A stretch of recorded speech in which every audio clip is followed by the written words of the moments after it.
Hey guys, what's up? How y'all doing? I'm here to give you guys a recap on the new chapter of One Piece, which is on chapter 1027. This chapter right here was actually pretty cool. I'm looking forward to the next one. I believe from a certain source or something tells me that there's no break next week, but Oda, take it easy, okay? Just make sure you keep an eye on your health, etc. That aside, let's just get this started. We had to it that Carrot and Wanda end up greeting Nekomamushi, and they end up having to talk about the clouds being split. And Yamato remembering the clashes between Whitebeard and Roger, they would split the heavens. And we see to it that the fortress of Onigashima is starting to tremor or fall a bit.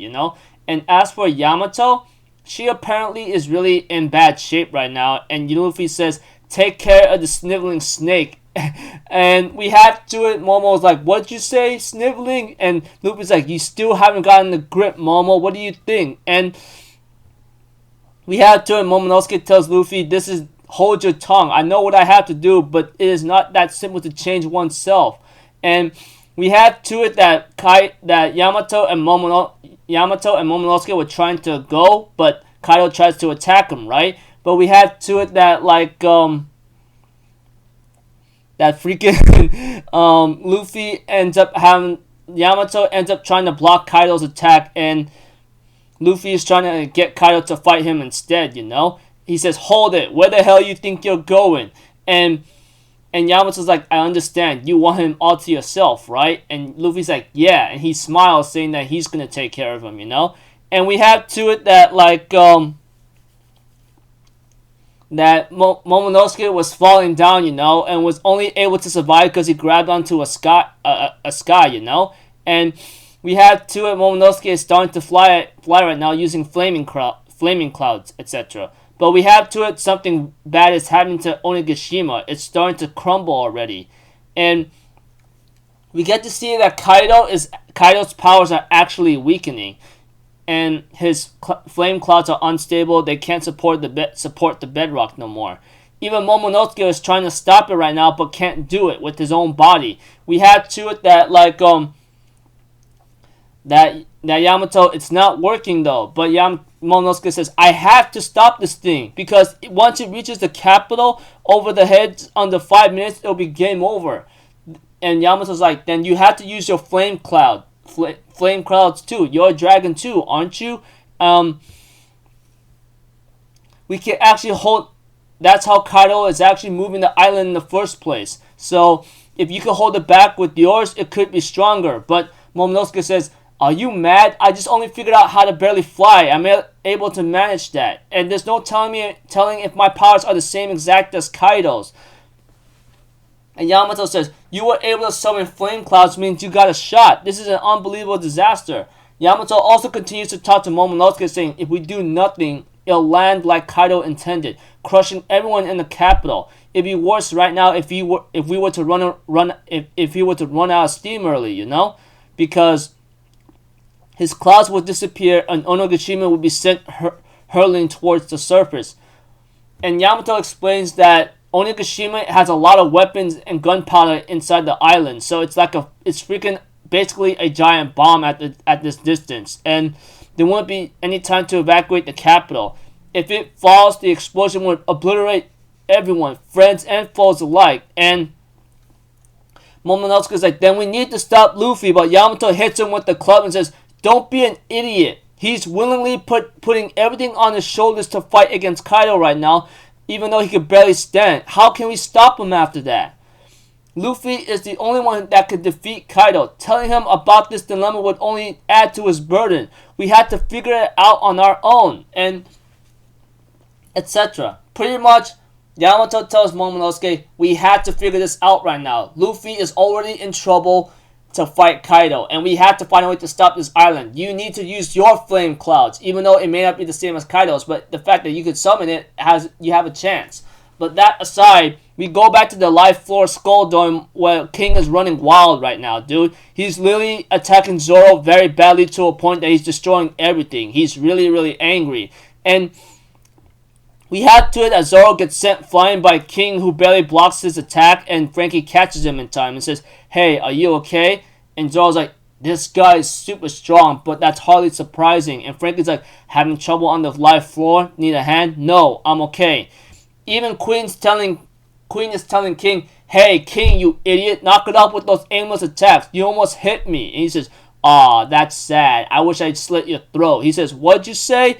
And we get to see to it that Pirate Hunter Zoro did something that no one else did. He just cracked King San's mask, or King's mask right now. And no one's ever seen his real face, and he's really mad. And we had to it that Zoro tells Frankie, get out of here, you need to step back. And we had to it that King attacks Zoro with Tank Udon, while Zoro attacks with 3 sword style Ultra Divine Red Blow Tiger Hunt.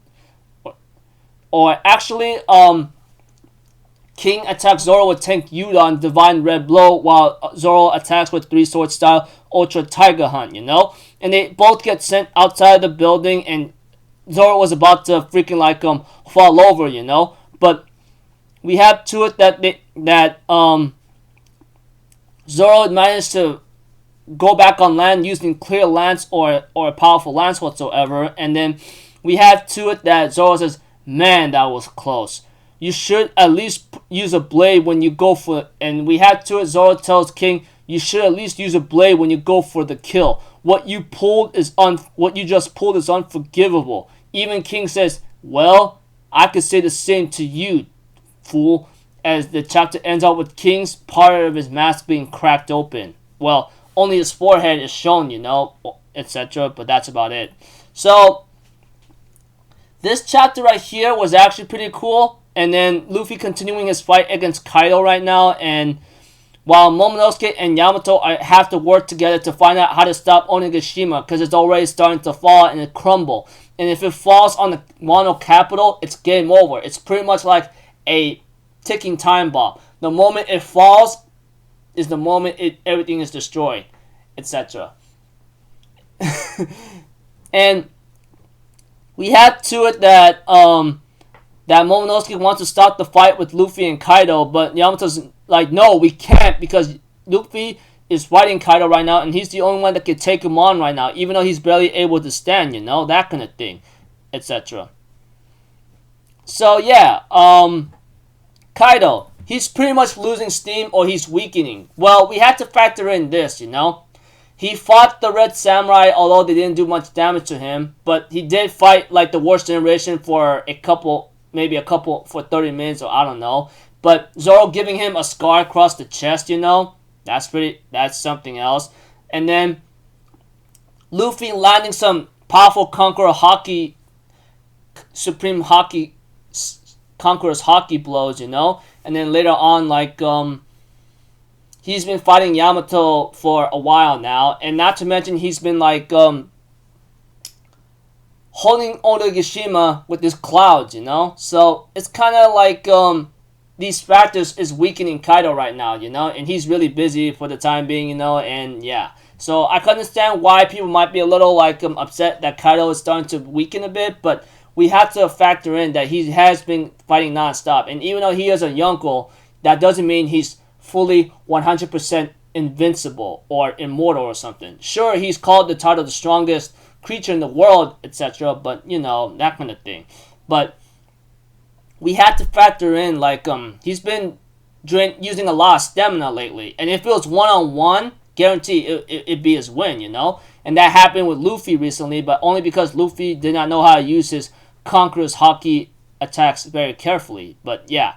As for the fight with Zoro and King, oh my gosh, that fight is really crazy. Not to mention King is really mad and he's going all out to try to kill Zoro because he's the only guy that ever managed to crack his mask. And we have yet to see his real face, honestly. But it looks like to me he does not want his face revealed, which is why he's trying to kill Zoro very badly. Because he goes like, yeah, what you did is unforgivable. And Zoro says the same thing, and yeah.